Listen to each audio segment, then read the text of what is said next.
Hello everyone, welcome to Internet Learning. Hope you all are doing well. So today we are going to take up another topic of class 10 geography, chapter number 4, and the topic is oil seeds. So in 2018, India was the second largest producer of groundnut in the world after China. तो अगर हम 2018 का data देखें तो China के बाद India जो है वो वर्ल्ड में लार्जेस्ट प्रोड्यूसर था. तो फर्स्ट पे चाइना था ग्राउंडनट उगाने में एंड सेकेंड में इंडिया जो है वो लार्जेस्ट प्रोड्यूसर था ग्राउंडनट का.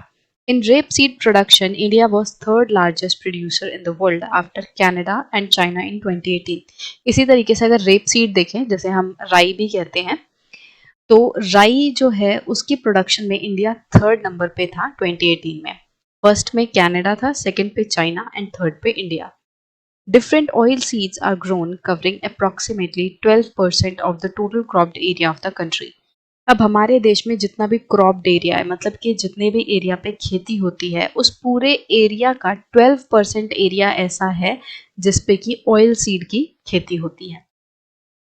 Main oil seeds produced in India are groundnut, mustard, coconut, sesamum, soyabean, castor seeds, cotton seeds, linseeds and sunflower. तो इंडिया में मेन जो ऑयल सीड्स प्रोडक्शन होती है किन किन की होती है, वो है ग्राउंडनट, मतलब कि जो मूंगफली होती है, तो मूंगफली का प्रोडक्शन होता है तेल बनाने के लिए.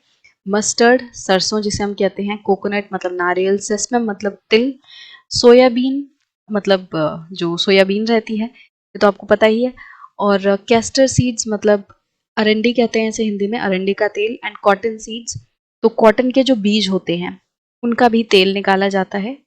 और लिनसीड मतलब कि जो फ्लैक्सीड रहता है या जो अलसी रहती है उसकी प्रोडक्शन होती है. एंड सनफ्लावर मतलब जो सूरजमुखी होता है उसके भी बीजों का इस्तेमाल किया जाता है तेल बनाने के लिए. तो ये कुछ मेजर क्रॉप्स हैं जो कि ऑयल के लिए उगाई जाती हैं. Most of these are edible and used as cooking mediums. अब ये जितने भी हमने बात की ऑयल सीड्स की, इनमें से ज़्यादातर ऐसे हैं जो कि एडिबल हैं, जिनको कि हम खा सकते हैं और इनको हम कुकिंग के लिए यूज़ करते हैं, खाना बनाने के लिए यूज़ करते हैं. However, some of these are also used as raw material in the production of soap, cosmetics and ointment. अब इनमें से कुछ ऐसे तेल भी हैं जिनको कि मतलब दूसरे प्रोडक्ट की प्रोडक्शन के लिए यूज़ किया जाता है. जैसे साबुन वगैरह हो गए, उनमें तेलों का इस्तेमाल होता है. दूसरे जो कॉस्मेटिक प्रोडक्ट्स हो गई, क्रीम्स हो गई, जो हम जैसे मॉइस्चराइजर्स हो गए या दूसरी जो क्रीम्स वगैरह हो गई, उनमें तेलों का यूज़ किया जाता है. नारियल का तेल हो गया या दूसरे तेल हो गए. सर में लगाने के लिए, बालों में लगाने के लिए तेल यूज़ होता है. ऑइंटमेंट मतलब कि जो मलहम है, कुछ कुछ तेल जो हैं वो मलहम की तरह भी यूज़ किए जाते हैं, या जो ऑइंटमेंट्स बनती हैं, जो दवाइयाँ बनती हैं, उनमें भी तेल का इस्तेमाल किया जाता है. तो ये कुछ जो ऑयल सीड्स हैं वो सोप, कॉस्मेटिक एंड ऑइंटमेंट के लिए भी यूज़ होते हैं. Groundnut is kharif crop and accounts for about half of the major oil seed produced in the country. जो ग्राउंडनट है वो एक खरीफ क्रॉप है, मतलब कि ये लगभग जो मॉनसून वाला सीजन है उसमें इसे उगाया जाता है. मतलब जुलाई से लेकर जो सितंबर वाला पीरियड है उसमें ग्राउंडनट या मूंगफली जो है उसे उगाया जाता है. अब हमारे देश में जितने भी ये मेजर ऑयल सीड्स हैं जो भी हमने डिस्कस किए, मस्टर्ड, कोकोनट, सेसमम, ये जितने भी हमने डिस्कस किए, अगर इन सब की प्रोडक्शन को हम टोटल करके देखें तो इस पूरी टोटल प्रोडक्शन का लगभग 50% या उससे भी ज़्यादा जो हिस्सा है वो ग्राउंडनट से आता है. मान लो हम कह रहे हैं कि जितने भी ऑयल सीड हैं उन सबको मिला के 1000 kg की प्रोडक्शन हमारे देश में होती है.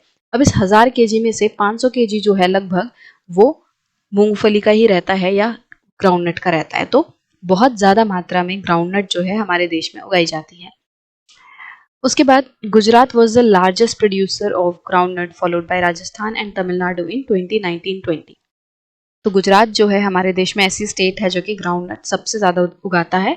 उसके बाद राजस्थान, देन थर्ड नंबर पे तमिलनाडु है. तो ये डेटा जो है ये 2019-20 का डेटा है. इसके मुताबिक गुजरात जो है ग्राउंडनट की प्रोडक्शन में टॉप पे था. Linseed and mustard are rabi crops. अब जो अलसी है और जो सरसों है ये रबी क्रॉप्स हैं, मतलब कि ये अक्टूबर नवंबर वाले पीरियड में उगाई जाती हैं और फिर फेब मार्च में इनको काट लिया जाता है, हार्वेस्ट कर लिया जाता है. तो ये वाले जो क्रॉप्स हैं लिनसीड एंड मस्टर्ड, ये रबी क्रॉप्स हैं. सेसमम जिसको कि हम तिल कहते हैं, ये खरीफ क्रॉप है. ये ग्राउंडनट वाले सीजन में ही उगाया जाता है. और नॉर्थ में ये खरीफ क्रॉप है, मतलब नॉर्थ इंडिया में इसको खरीफ सीजन में उगाया जाता है, और साउथ इंडिया में जो तिल हैं वो रबी क्रॉप की तरह यूज किए जाते हैं, मतलब कि सर्दियों वाले मौसम में या रबी सीजन में इसको उगाया जाता है। Castor seed is grown both as rabi and kharif crop. अब जो कैस्टर सीड्स है, जो अरंडी है, इसको रबी की तरह भी उगाया जाता है, रबी क्रॉप की तरह भी इसको उगा लिया जाता है, और खरीफ क्रॉप की तरह भी ये उगा लिया जाता है, मतलब कि दोनों ही सीजन्स में इस क्रॉप को उगाया जा सकता है। तो ये थे हमारे ऑयल सीड। इसमें हमने डिस्कशन की कि कौन कौन से ऐसे ऑयल सीड्स हैं, मेजर ऑयल सीड्स हैं जो कि इंडिया में उगाए जाते हैं, और किसकी कितनी प्रोडक्शन है। जैसे ग्राउंडनट जो है वो काफ़ी ज़्यादा मात्रा में उगाया जाता है। हमने इंडिया की पोजीशन वर्ल्ड लेवल पे भी देखी कि 2018 में इंडिया जो है सेकेंड लार्जेस्ट प्रोड्यूसर था ग्राउंडनट का, और थर्ड लार्जेस्ट प्रोड्यूसर था रेप सीड का। उसके बाद हमने ये देखा कि हमारे देश में कौन कौन सी ऐसी स्टेट्स हैं जो कि इन सीड्स को उगाती हैं, और इन सीड्स के क्या क्या सूटेबल सीजन्स हैं, कौन सा रबी सीजन में उगाया जाता है, कौन सा खरीफ सीजन में उगाया जाता है, तो ये सब देखा।